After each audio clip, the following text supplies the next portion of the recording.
Well, welcome back, friends and colleagues, to the Bold by Choice podcast.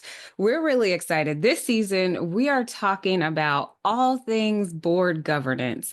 And today, I really want you all to just consider that you're having coffee with Jim and I. We're just going to talk through a couple of things. So sit back, relax, and buckle in. Oh, Um, we just grinded the beans. Like they are fresh. Let's go. you can still smell it, right? It's like Folgers I, in the you know, morning. I'm fully caffeinated. This is going to be fun. Yes. Now, Jim, okay, so for those of us that know you, we know that you have served on boards, you've done board training, you've been in and around governance for quite some time. For our listeners, can you share a bit about your background with boards? Well, some would even say I'm boring, but we never want boards to be bored. So we're going to try and spice this up and share some wisdom and things that people can think about and put to use. But Yeah. you know, I guess let's just start with where I sit today. I report to a 9-member board of directors. The Hmm. National Charter Schools Institute is a nonprofit, and we've got a 9-member board, and I've got a former governor on it. All of my board members have high expectations. They have experience. They serve on boards. They've been CEOs and executives. And so they are a board that wants to be informed. They're a board that has vision. They're a board that has expectations. They're a board that has fiduciary responsibilities. They're a board that supports and encourages. You know, we just had the Bold by Choice Summit, and I think we had 5 of our board members that Yeah. were there and Yeah. involved and engaged. And so the first thing about board members, no matter what their background is, what their experience is they're usually giving of their time. Hmm. Right now, yeah, there are paid boards in the world, but that's not the world of charter schools. In the charter school world, people are giving their time. They're usually serving for free. And so when they're at a board meeting, you got to think this is somebody that cares enough to be away from their family and friends, be away from whatever their hobbies are, and give their time. Why Hmm. do they do that? I ask them all the time. And usually the answer falls into one of two categories. The first answer is I believe in the power of education. I want every kid to have it. Or two, I've been blessed and I want to give back. Hmm. Or a combination of both. Combination of both, right? Hmm. And so they're not always sure exactly what that means. And, some will privately tell me, hey, so and so asked me and said it'd only be an hour a month. And we kind of chuckle because anybody serving on a board knows it's more than an hour a month. Much more. Yeah, I'm new. I think I just had my first year. I did. I just had my first year. I serve on a board of a statewide school network here in South Carolina. And I was so happy that I had had some of the knowledge and wisdom from folks like you, our board members, other teammates and colleagues around how to serve really well. And something that came up in our training that I kind of want to grapple with you, and we talk about this sometimes, is that when we sit in the seat of boards, we're not the managers. We are really there to govern. And so folks are like, well, what's the difference and what's that tension? And in my experience, which is incredibly limited, I'm going to put that disclaimer out there. But it seems like if there are moments of tension that come up, like say you have turnover, staff turnover, or things in the data start going in a way that you don't want it to go, sometimes there's this urge for the board to do even more, right? And we start to slide down that slope of beginning to manage versus kind of staying in that governance seat. Why do you think that happens so often? Because people that are on boards want to fix things. They want things to be better. And most people have familiarity with management and operations and leadership. Mm-hmm. What they don't really have familiarity with is governance. And Yeah. I like to tell people, if you think of a line, people often think like management is a point on the line and governance is a point on the line. This is so critical because people often think that governance and management are on the same continuum. But what I try and encourage people is they're on different planes. Mm.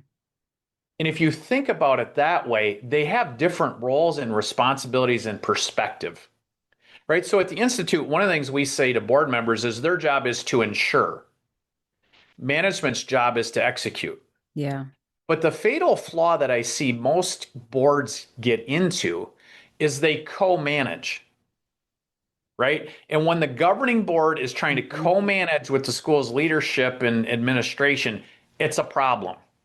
because you're taking two different planes, two different responsibilities, two different levels of expertise and connection, and you're mixing them together, and everybody ends up frustrated, stepping on toes, clarity leaves, and Mhm. it's just a recipe for frustration.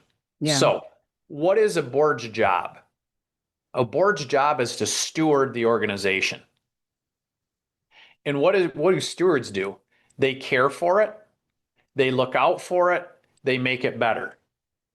And how do they do that? Well, in an ideal world, they're supporting their leader, Yep. and their leader is making things happen at the organizational level. Now, if that's not happening, they either got to support the leader, develop the leader, bring resources in to help the Hmm. leader, Hmm. or worst case scenario, they got to find a different leader. So we often say one of the biggest decisions a board ever makes is the selection of its leader. Absolutely. Now, boards also have other responsibilities, right? Fiduciary, stewardship, and all of those types of things. But I would say one of the most basic things we want every board to do is focus on the promise. And what's the promise? The promise is, whether you're the founding board or you inherited the organization as a board member that came later, right? There was a charter filed and it had a promise. Mhm. And it said, this is what we're going to do for kids. This is what we're going to do for education. This is what we're going to do for our community. And the board members are the keeper of that promise. That's right. Absolutely. I often think about it as boards have to think about their role in terms of how to use some key levers. You pulled one out that I love, the leader, right? Like boards in most cases are kind of the manager of that school leader and the budget, making those budgetary decisions. Like that's a lever boards can pull. And I want to go into a bit of a story here. So my next question for you is, can you think of an example, whether it's from your own leadership or maybe even coaching other board members, where role confusion created a real tension? Oh, there's countless examples of those. It's fun for me because I serve on a couple boards. And so, you show up with your board hat on, but I also think about my day job as a CEO reporting to a board. And how do you work together as a team, even though you've got different levels of information, different levels of responsibility, right? As a CEO's job is to be there every day, every minute, making sure everything's happening. Boards, in the school world, typically once a month, Yep. right? And so they're getting information usually about things that have happened. Mm-hmm. They're looking at performance that's already occurred. And so if you go to Covey's 7 Habits of Highly Effective People, the first habit is be proactive. So, how do you be a proactive board member and board? That's a challenge Mm-hmm. because you have to actually shift the paradigm of how most boards get information, how they get served, how they get staffed, how they get access to things. And so, what I tell school leaders all the time is get your board focused on the future. Mm-hmm. And the way you do that is give them big questions to ask. Where's the puck going? Where do we want to be? What do our students need? What are our customers wanting? How do we develop and attract the talent that keeps us offering the best to our kids? Those are forward looking questions. How do we attract the resources we need to do these things we want that we can't Mm-hmm. within our current budget limitations? That's different than giving them financial statements from the past quarter and saying, look at this. Mm-hmm. Right. And that's the part where great boards come together. They deliberate, they're diverse, they have different perspectives, and they wrestle with those questions and they help lead you to where you want to go. That's All right. right. Now, any of the boards that actually I've had the privilege of working with, the first thing I tell them is show me your values. Well, why do I start there? Because the values are the things that guide your behaviors, your decisions, and your actions. And if you don't have those in place, you're making stuff up, Yeah, pretty much. right? So, why do you need those? You don't need them on the sunny day, right? You need them when the storm comes, Mm-hmm. when people are mad, when something's happened, when the path isn't clear. That is the best time to have your values. And I've got a picture I use when I present it. It's the lighthouse, right? And the lighthouse is symbolic of your values. And when you need the lighthouse isn't when it's sunny and calm. It's when the storm is raging and it's dark and you don't know where anything is Mm-hmm. because it's your bearings. Mm-hmm. And that's what great boards do. And that I would say is 100% proactive work, which is to get your values clarified, get them embedded, and use them. Yeah.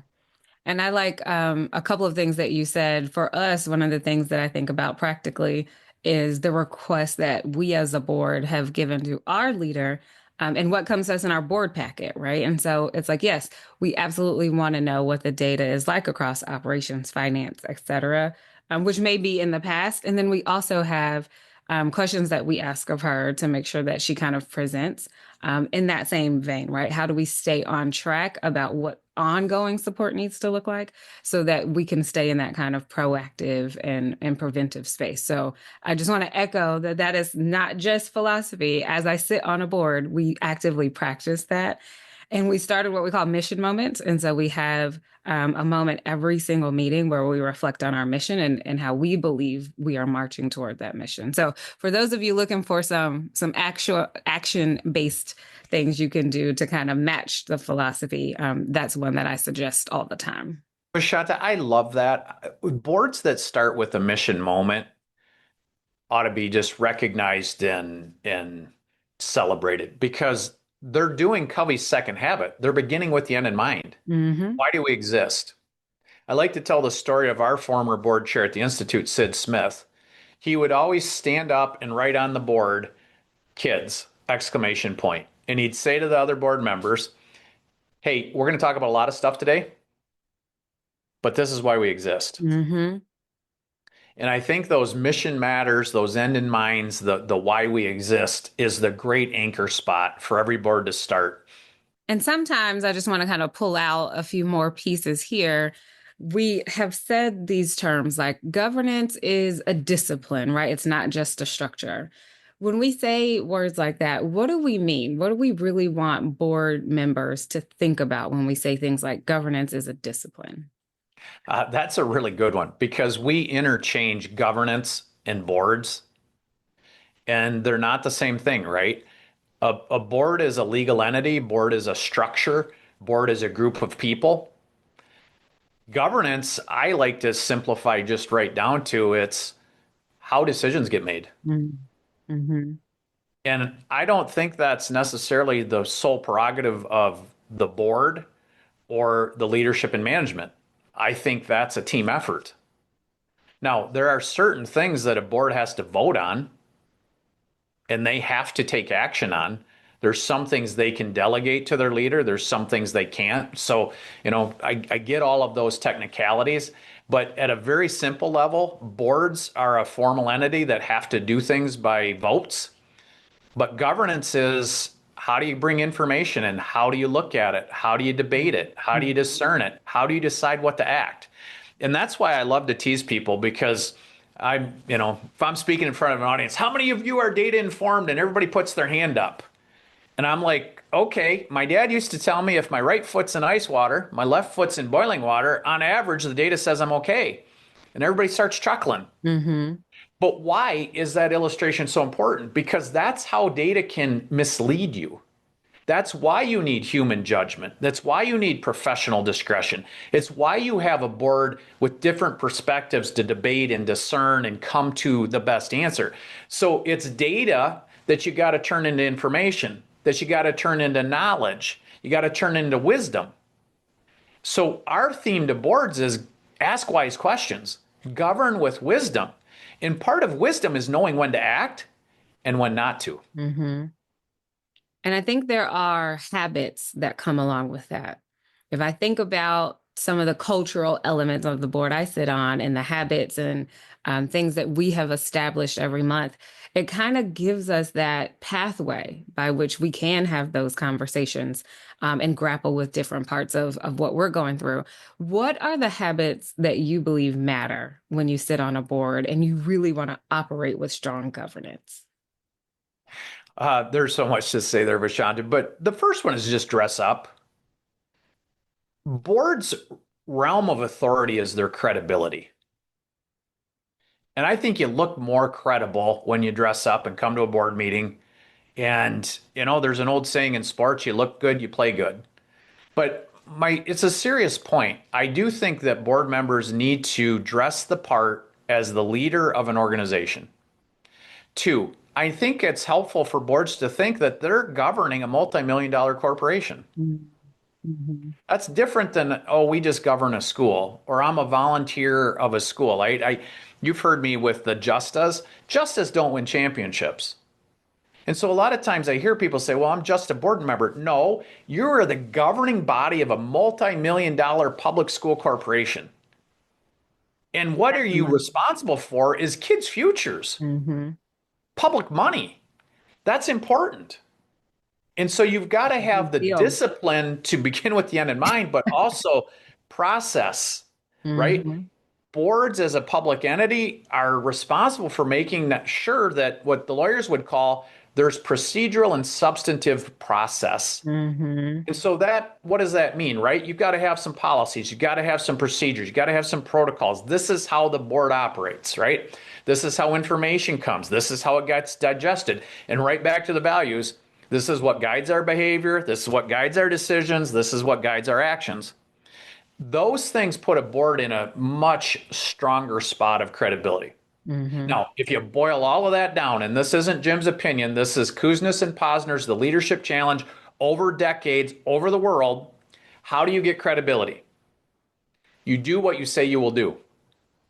So if a board says they're going to do something, right? They're going to make a commitment for the organization. You better do it, because if you don't, you lose credibility, right? So let's really simplify that. Promises made, promises kept. That's right. And one of the greatest things a board can do for its school leader, for its teachers, for its families, for its students, for its parapros, for its bus drivers, for its athletic director, like everybody, is be credible. Mm-hmm. Because people want to work for a credible board. They want to work for a credible organization. Philanthropy wants to give to credibility. People want to enroll their kids with credible. Like, credibility is the realm of the board. And they need to do that by being on the same page with their leadership. Yeah. That requires communication. It requires vision. Why are we here, right? The mission moment. How do we make more of those mission moments? Yeah. I love that. And as we head to the close, I'm really excited because we have our Bold by Choice conversation card deck. And so one of the practices that we are going to do during this governance season is we're going to end each of these episodes by pulling one of our cards out and kind of grappling together with the question. So the one I randomly pulled out for today is in the category of bold advocacy. So here's the question.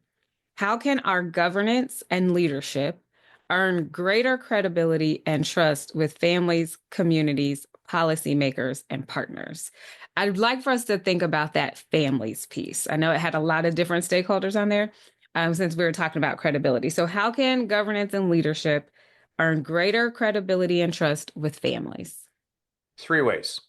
First, know the vision of the school and be the keeper of the promise.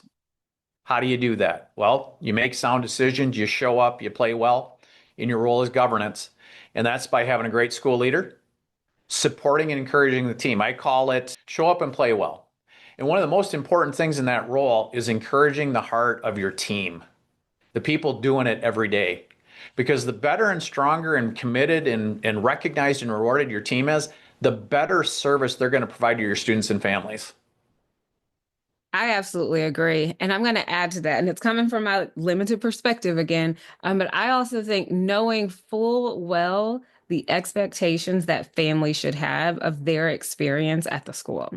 And part of that goes to showing up. Now, again, we're not managing, but there are times where it is appropriate for board members to have a presence at the school, and you'll work with your school leader on those times. But when we do, making sure that we show up and, as you said, dress the part, look the part, but also be very warm, welcoming, engaging with families, and ensuring that we are backing up that school leader and we know what the school is going to do. We're very informed on what students and families can expect. I think that goes a long way in the community. Vashaunta, you're right. Winners show up, right? So winning board member shows up for graduation. They show up for teacher appreciation, right? Like, again, we absolutely are not advocating for micromanagement or co-management. What we're advocating for is being part of the team. That's right. That's right. So let's go to our boardroom moment today, family. At your next board meeting, we encourage you to identify one conversation that your board is owning that may actually very properly belong to school leadership. And so that's making sure we're not in the management, we stay in our governance. And so if you identify that there is something that really belongs on leadership, ask yourselves a couple of questions. What would shift if we focused on outcomes, strategy, and stewardship? Because governance really begins when boards are not managing the activities and they're protecting the mission, as we've talked about here today. Because we know that the promise doesn't prove itself. It takes work and it takes everyone playing within their roles and playing very, very well together. Jim, any closing thoughts before we wrap up? I think that's a great way to think about it. I like to go back to the team analogy. The board isn't on the field playing the game, right? That's the teachers, that's the people in the school building. They're not the coach of those people, that's the school leader. But what they are is they're like the general manager, owner of the team. Mm-hmm. They've got to attract the resources, they got to be credible, they want to make sure the organization is financially sound and that it's delivering on the promise, right? Sports analogy, it's winning championships. We want every school to win championships for kids and families every day. And that's by making sure that they're strong. So I'm just going to use Collins to end this. Collins says great organizations do three things. First, they deliver superior performance. Second, they make a distinctive impact on the mission and the focus that they have. And third, they build enduring success Mm-hmm. beyond any board member, founder, leader, because what do? They make organizations strong. I think that's a good thing for boards to focus on, leaders to focus on. That's the realm of governance. And some things in that will be things the board needs to vote on. But some of it's just you got to talk and support the team. Absolutely. Well, colleagues and friends, thank you for joining us for this episode of the Bold by Choice podcast. If you have not already, please go ahead and hit that subscribe button. Stay with us. You'll get notifications for when each episode comes out, and you don't want to miss a beat. And of course, we'll be right back here next week with our next board governance topic. So until next time, stay bold.